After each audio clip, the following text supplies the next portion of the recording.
Il y a quelques années, quand j'ai voulu courir le marathon parce que je courais déjà avant, je pensais qu'il fallait simplement que je mette mes baskets et comme d'habitude, j'allais courir et que j'allais terminer le marathon facilement. En fait, je me suis totalement trompé. Au bout de 2-3 semaines, parce que j'avais un programme d'entraînement, je me suis rendu compte en fait que c'était très très difficile parce que mon hygiène de vie ne collait pas avec les exigences du marathon. Courir un 20 km, en vrai tout le monde peut le faire. Courir un trail de 30 km, tout le monde peut le faire, même si c'est compliqué. Mais un marathon, c'est 42 km. Et à l'époque, je mangeais beaucoup de riz. Je mangeais encore beaucoup de riz et beaucoup de sauce. J'adore ça et beaucoup de viande. Et le problème, quand on se prépare pour un marathon qui est assez exigeant pour le corps, on doit manger certains aliments. Et moi, j'étais focalisé sur l'action qui était d'aller courir, de travailler mes différents seuils en termes de running. Mais j'ai pris conscience en fait que si je voulais terminer le marathon, qu'il fallait absolument que je change mon identité. C'est là le point central. Beaucoup de gens, quand on veut atteindre un objectif, on se focalise sur l'action. On met en place un plan d'action. C'est déjà très bien, mais le problème, c'est qu'au bout de 2-3 mois, on abandonne pourquoi ? Parce qu'on n'a pas changé qui nous sommes, on n'a pas changé notre identité. James Clear, dans son livre Atomic Habits, le dit parfaitement. Si on veut atteindre un objectif, la chose la plus importante est de changer ton identité. Tu n'as pas ce que tu veux parce que tu n'as pas encore le comportement et les habitudes de la personne qui a ce que tu veux. Cette phrase, elle est tellement importante, je te le répète. Tu n'as pas ce que tu veux parce que tu n'as pas encore le comportement et les habitudes de la personne qui a atteint les résultats, les objectifs que tu veux dans ta vie. Donc, avant même de mettre en place un plan d'action, tu dois changer qui tu es. Moi, dans le cadre de mon premier marathon, j'ai été obligé de manger moins de riz, de manger plus de féculents, de manger moins gras, de boire plus d'eau et surtout de me forcer réellement à manger pendant 3 à 4 mois des aliments plus sains pour mon corps. Et donc, dans cette vidéo, on va tout simplement parler d'identité. Maintenant, tu dois me demander c'est quoi une identité ? Comment on change une identité ? En fait, une identité, c'est tout simplement tes habitudes et tes croyances. Quand tu fumes tous les jours depuis 20 ans, on t'appelle comment ? On t'appelle fumeur. Quand tu vas au sport, à la salle, quand tu fais du tennis, quand tu fais de la natation, on t'appelle comment ? Sportif. Quand tu vas à l'école, on t'appelle comment ? Étudiant. Je pense que tu m'as compris.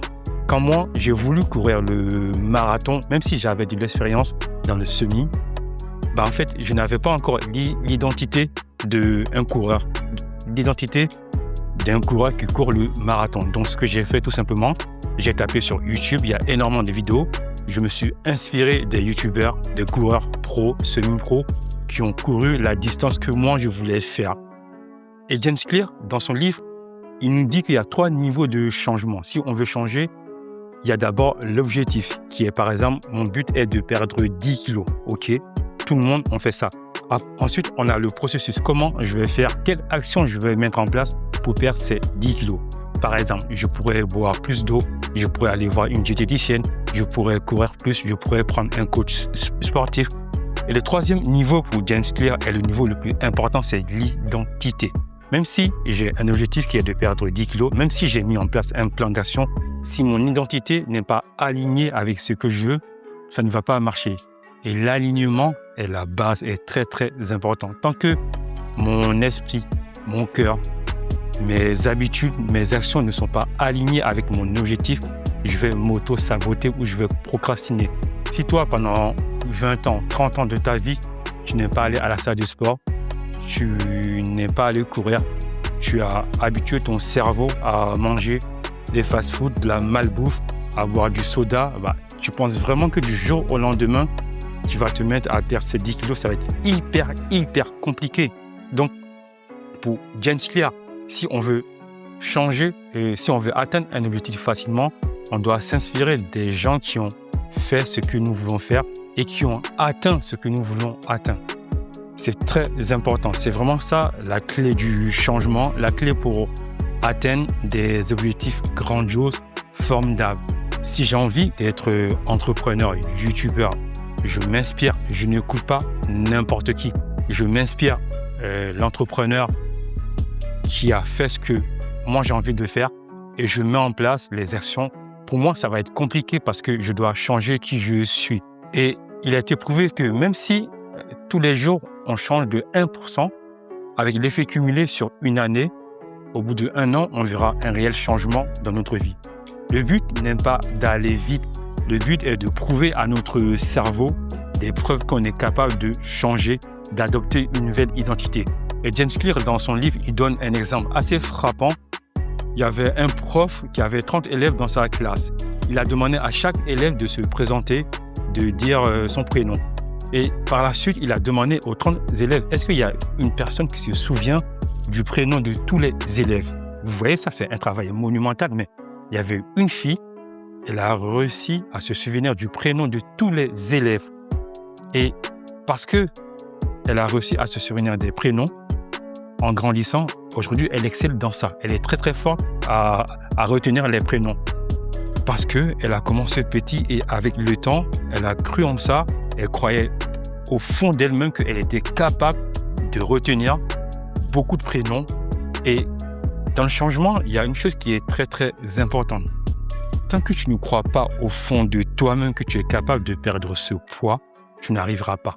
C'est la vraie raison qui fait qu'on échoue dans l'atteinte de nos objectifs.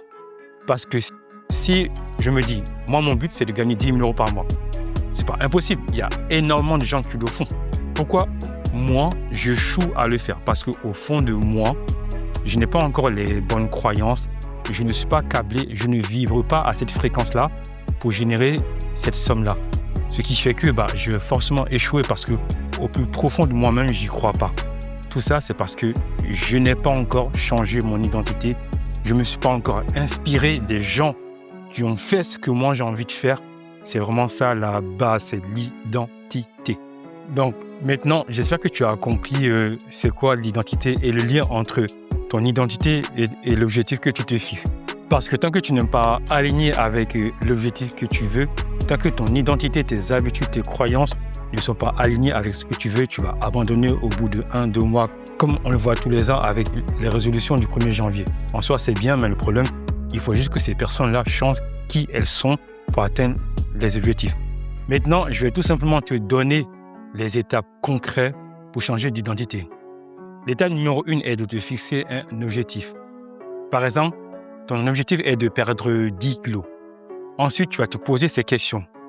Quelles personnes ont déjà perdu ces kilos? Quelles habitudes elles ont mises en place et quelles sont les attitudes en fait?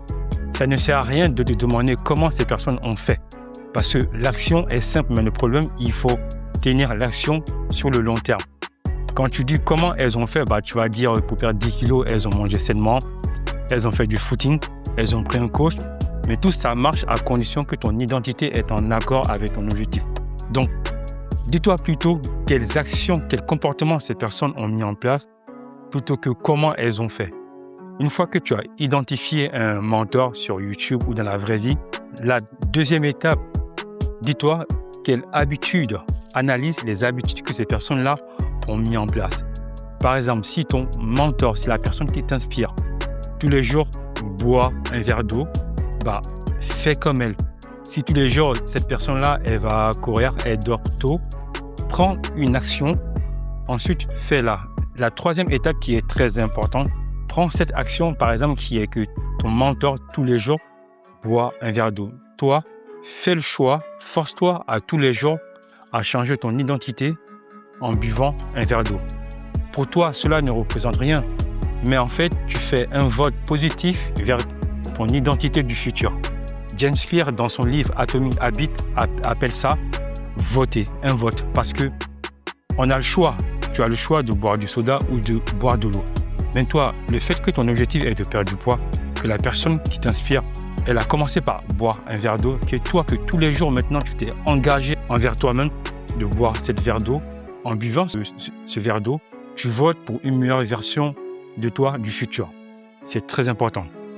La notion de vote est importante parce que quand tu te fixes un objectif, quand tu veux changer d'identité, tu dois copier les habitudes des personnes qui ont fait ce que tu veux. Et tu auras toujours le choix entre le positif ou le négatif. tu auras toujours le choix entre boire cette verre d'eau, même si c'est pas confortable, même si c'est dur, ou entre boire une boisson sucrée, qui à long terme, on connaît les effets négatifs. Donc, quand tu choisis consciemment de boire ce verre d'eau, tu fais un vote positif vers le toi du futur. Quand moi, j'avais décidé de courir mon marathon pour la première fois, en fait, c'est exactement ce que j'ai fait. J'ai tapé sur YouTube les coureurs, les runners qui m'inspiraient. Je me suis inspiré de un ou deux, de leurs habitudes de course, de leurs habitudes quotidiennes, et j'ai commencé à implémenter ces habitudes-là dans ma vie. Par exemple, dormir plus tôt, parce que j'avais tendance à dormir à minuit, alors que j'avais une préparation de 4 mois. Je devais dormir plus tôt et être en forme le lendemain, aller courir. Je devais, dans la semaine, courir minimum 3 voire 4 fois et minimum 10 voire 15 km. Donc tout ça, j'ai été obligé d'incorporer toutes ces habitudes dans mon identité. Donc, tous les jours, je faisais un choix conscient. Je votais pour mon moi du futur. Et aujourd'hui, je cours le marathon, mais tout ça est parti d'un choix. Du choix qui est quelle personne j'ai envie d'être pour terminer un marathon. Donc toi, si ton objectif est de perdre 10 kilos, dis-toi quelle personne j'ai envie d'être pour perdre ces 10 kilos. C'est une question tellement puissante que ton cerveau va te donner les réponses automatiquement. Après, c'est à toi de t'engager vers cette direction. Donc, tu l'as très bien compris, l'identité est très importante parce que si tu te fixes un objectif ambitieux, tant que tu ne changes pas qui tu es, tant que tu ne changes pas tes croyances, tu vas tenir sur 1 mois, 2 mois, et tu vas lâcher. C'est normal parce que chasser le naturel, il revient toujours au galop. Ta vraie nature reviendra toujours. Ton niveau de base reviendra toujours tant que tu n'augmentes pas tes standards.